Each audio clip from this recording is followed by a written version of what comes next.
Welcome to Acumen Analysis, the show where we discuss the economic, market and political decisions that are impacting you and your business.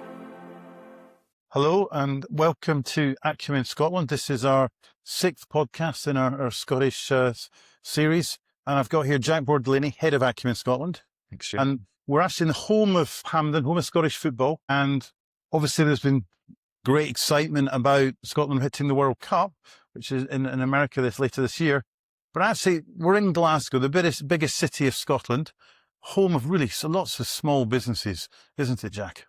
Yeah. There's a lot of business that fits in that small and medium-sized enterprises. And I guess what we want to discuss today is some of the potential challenges these businesses might face over the coming years, and what they should be aware of, and have a discussion around those areas.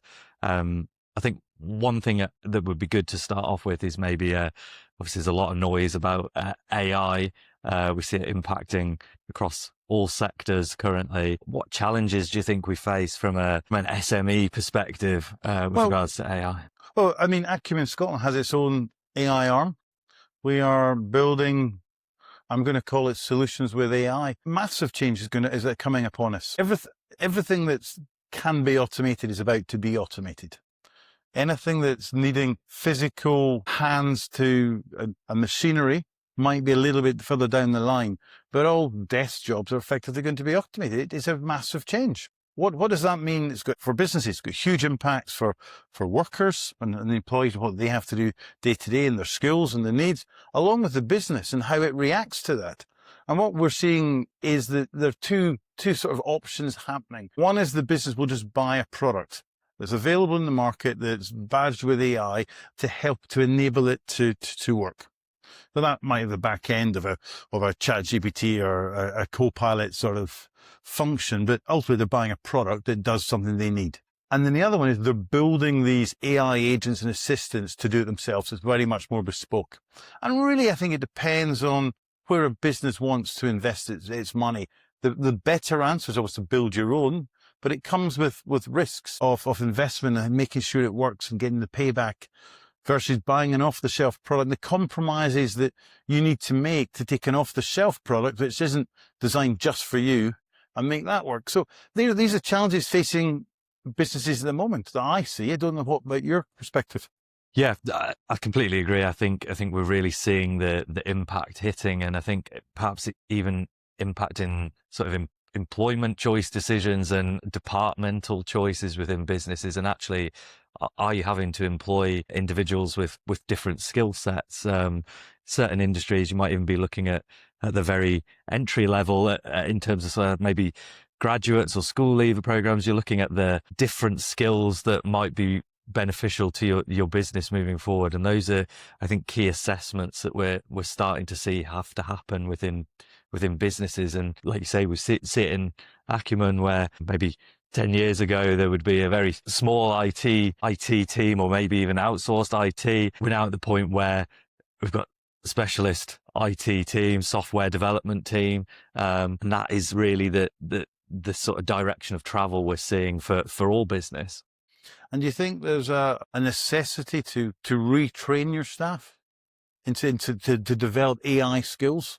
I think so. I think all staff should have an awareness of AI. I don't think you certainly don't need everyone to be an expert, but I think if they have an awareness, even looking at like Microsoft products, for example, Copilot is a good example. We're starting to see that be utilized across multiple businesses, particularly understanding the programs that are available, and that it's not just Copilot that sits there, that you can use it within Word, PowerPoint, whatever it may be. And I think it's retraining your staff to see that as an additional tool and how they best utilize it for their role, and how can it make them more efficient. That's a sort of, I guess, basic entry level AI training I would be looking to see happen, because I think the reality is the tools are there and it should help individuals be more efficient at their role. If you were a small business and you don't really know where to start, you've read all the press about AI and you think there's something in this, I do have to be on board, what do you think they should do? I think from my perspective, how I see AI is it's usually I've got a problem.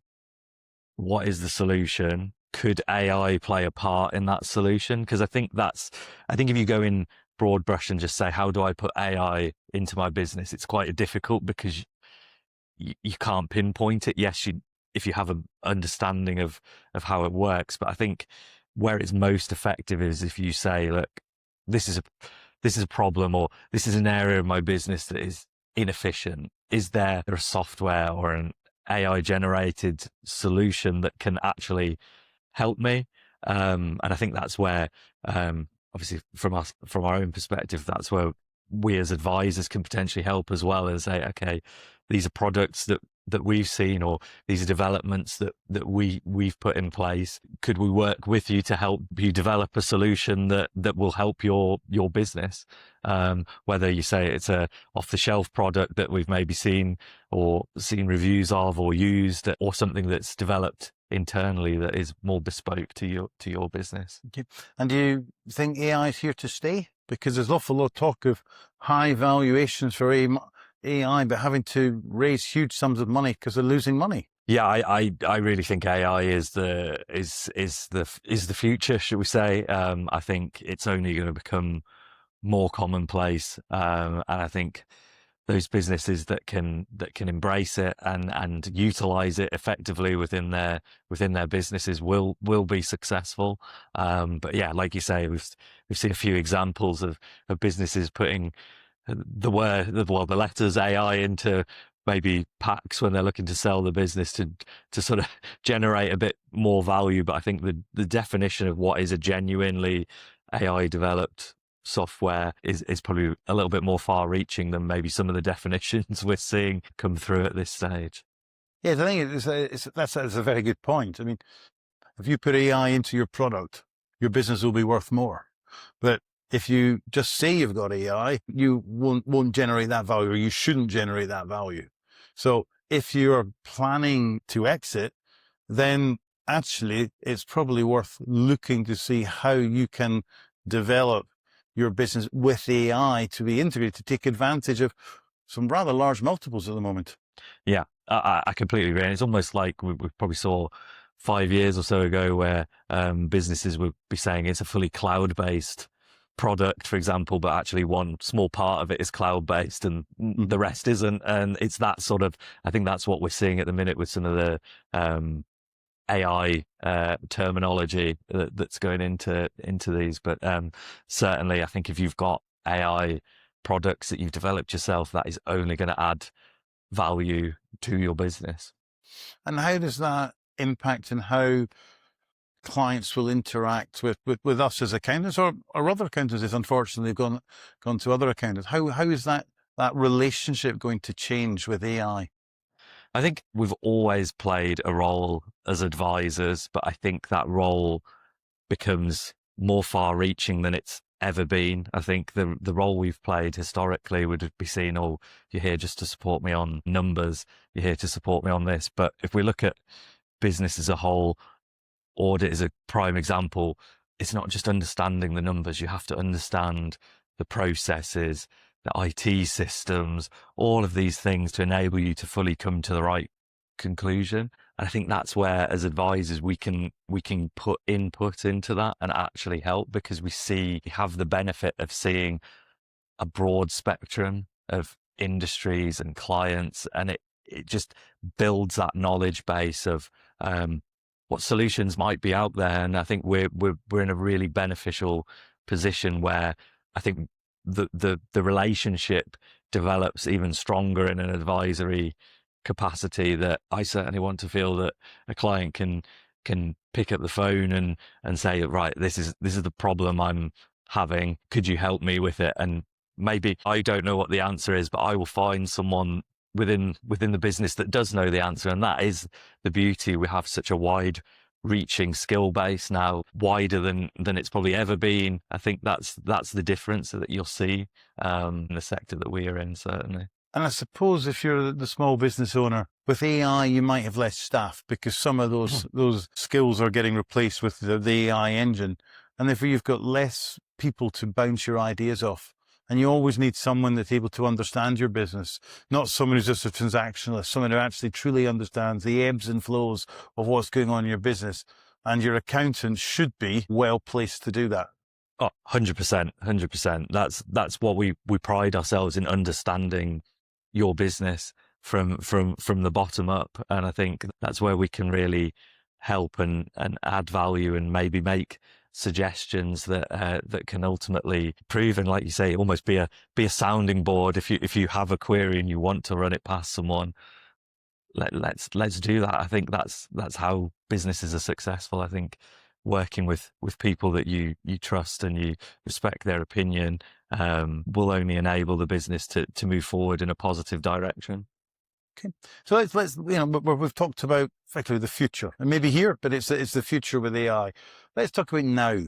What are the issues facing small businesses today? I think we've touched on it in a few episodes. Obviously, cost pressures are always a challenge for small enterprise, particularly around staffing, pinch points. But I think outside of the cost position, and obviously struggles within the economy and a lack of growth within the economy that is impacting all sectors, there's also a lot of regulation and changes to standards and reporting that businesses need to be aware of, so that they don't get themselves into trouble. And each year different changes come through. We've done the spotlight on the changes that are coming from FRS 102 from the 1st of January for a number of companies. It's those sort of things that businesses need to get an understanding of, and that can be difficult if you're a small business and you're focused on, I want to operate my business and do what I'm good at and build the business. These things unfortunately still require some time and input, because decisions you make as a business owner actually can have different financial impacts, either intentional or unintentionally. That is the challenge. And obviously we touched on the hospitality sector for the hotel industry, hotels in Edinburgh and Glasgow having to pay the city tax coming in place. It's just more admin and process and challenges, and businesses need to put in a process to deal with that and handle it appropriately. I suppose what we're seeing is in a world where we have more data, we can process and analyze data much better than we used to say 50 years ago or 100 years ago.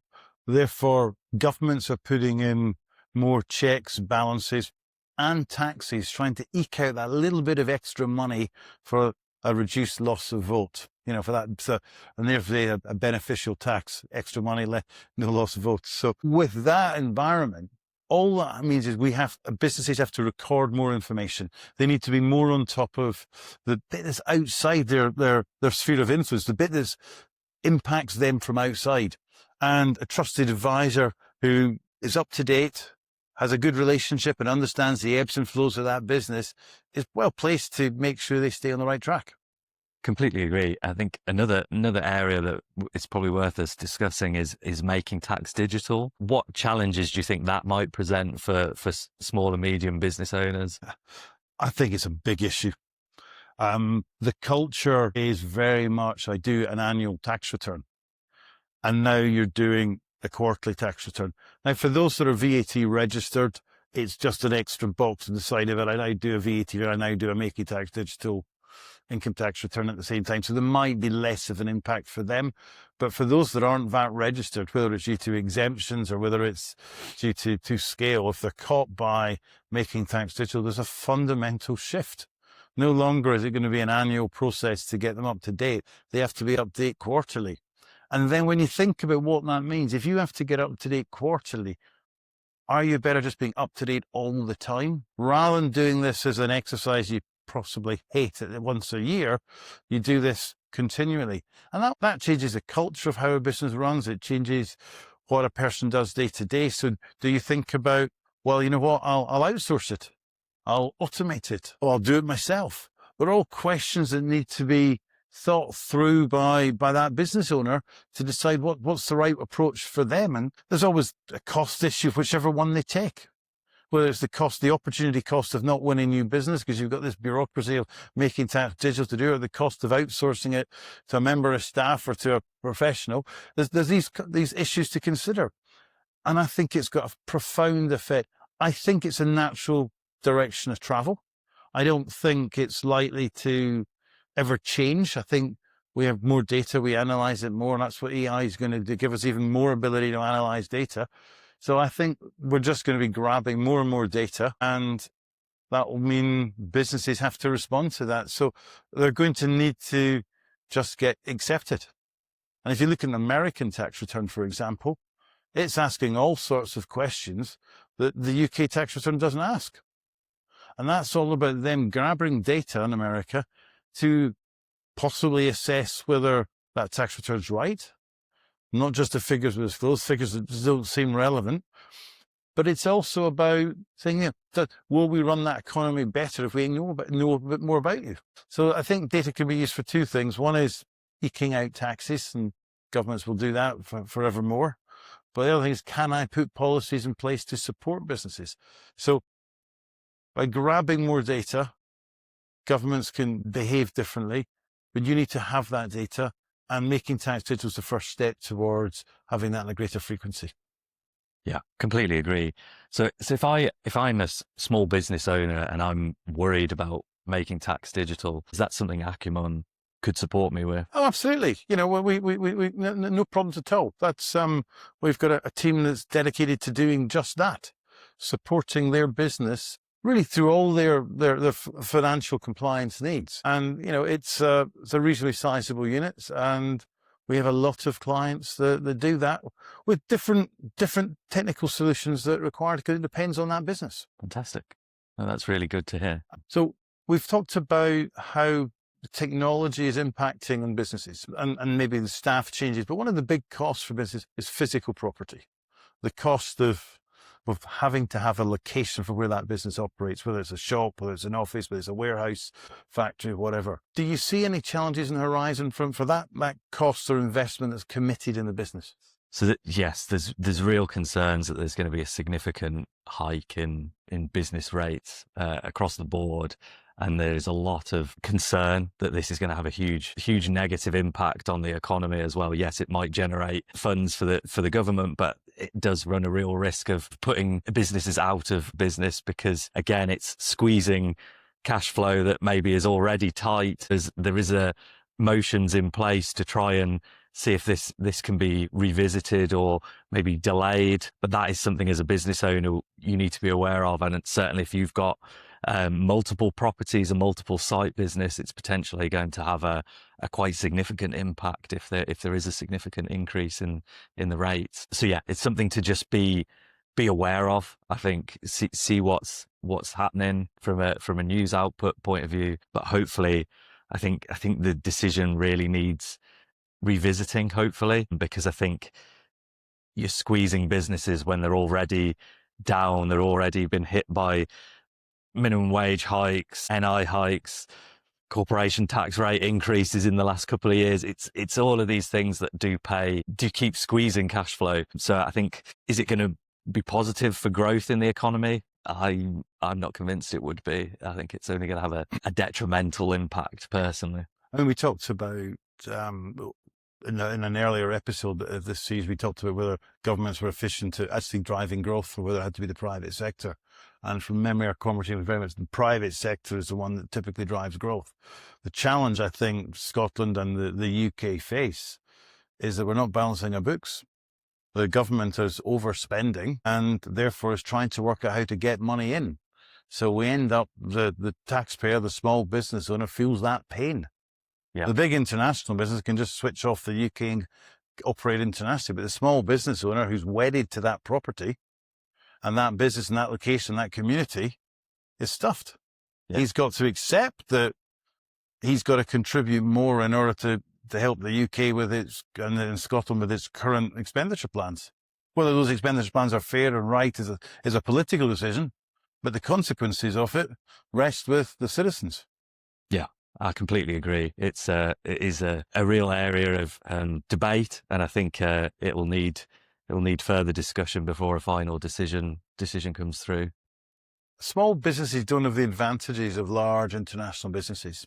While they have the benefits of being able to be nimble, they can make decisions much quicker. They don't get that breadth of expertise because there's very few people coming up with the ideas and the drivers and the capital to drive them forward. How do you think the best way to support them would be to make that, help them act like a bigger business without having to be a bigger business? I think it's a really good point, and it's where it's a challenge for competition. If you're competing against a larger business that have more resources, it is a big challenge. I think where we can support is trying to get businesses working together, maybe small businesses that have slightly different offerings. There's opportunities to collaborate, and I think as advisors, we're probably in a good position where we can perhaps make those connections to help businesses. But yeah, I think as a business owner to scale, I think it comes to what is the end goal for the business? Do you want to retain it as your business? Do you have a long-term exit plan? These things are all for discussion. And do you want to take on debt, for example, to try and scale up the business? These are all critical decisions that have to be taken. And we obviously touched on AI, and does that need investment? Do I need external investment? These are all really difficult decisions that sit in the small marketplace. But I think as advisors and experts, that's where we can assist.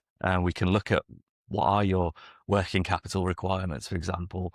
We can help you plan for the future and what impacts might have. And I want to do this project, but I'm not sure how to finance it. And we can suggest options that perhaps could enable that growth within the business. So I think that's a real area of expertise that we can add value and support small and medium-sized entities if they're trying to grow and reach that next stage. What does it look like? Or if you're ultimately, I want to sell my business, what do I need to do to get ready to sell the business? How do I grow it by X% by this date? Because that's what I want to do. These are all things that we can work with business owners and help them achieve their goals.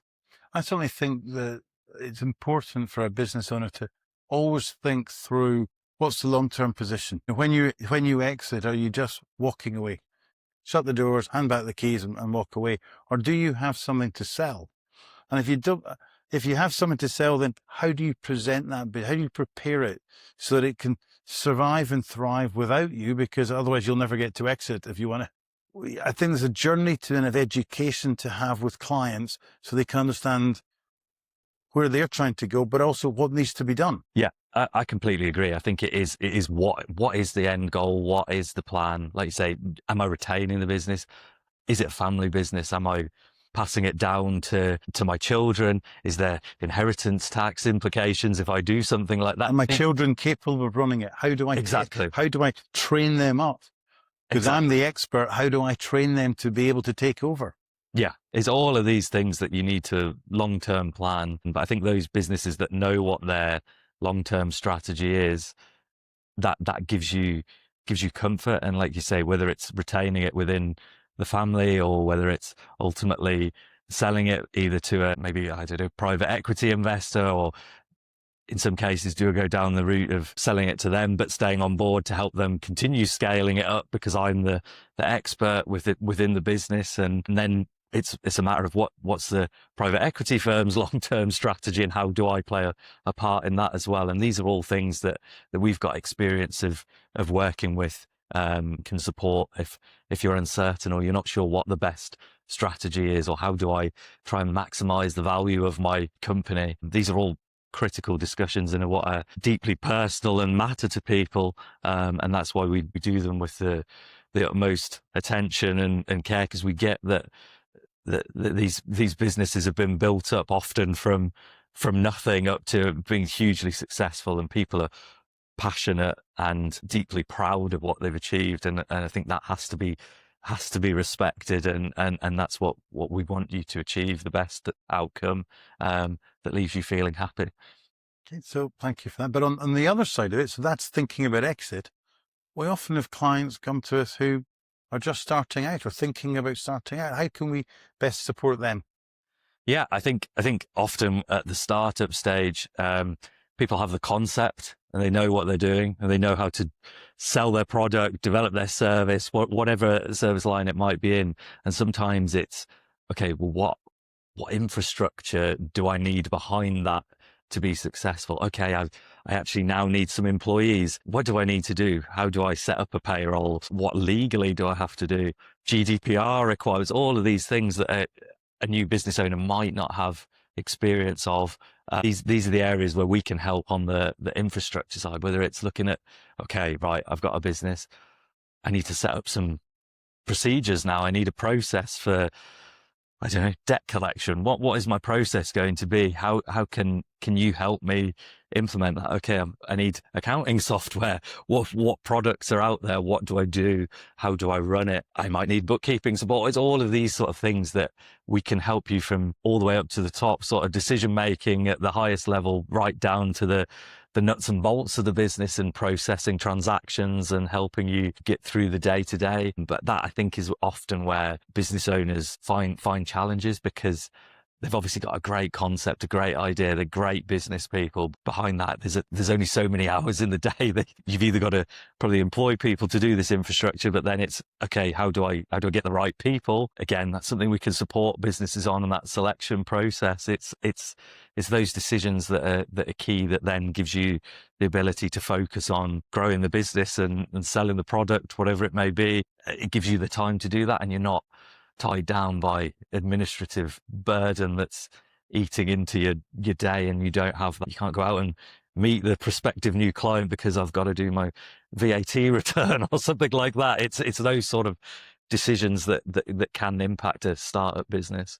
It seems to me that what we're seeing is the role of the accountant now, in terms of how they interact with clients, has changed.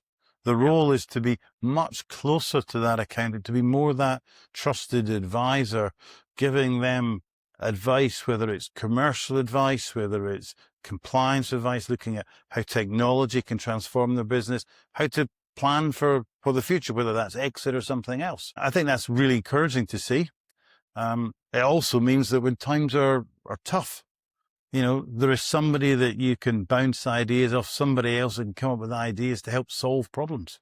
Yeah, exactly that. And that's exactly where we position ourselves as trusted advisors, that, like you say, whatever the query is, we will help you to get to the right solution that is positive for your business. The Acumen for our clients. That's even it. though we're Acumen. Exactly that. Guys, on that note, thank you very much, and see you next time. Thank you very much, Jack. Thank you. Thanks very much.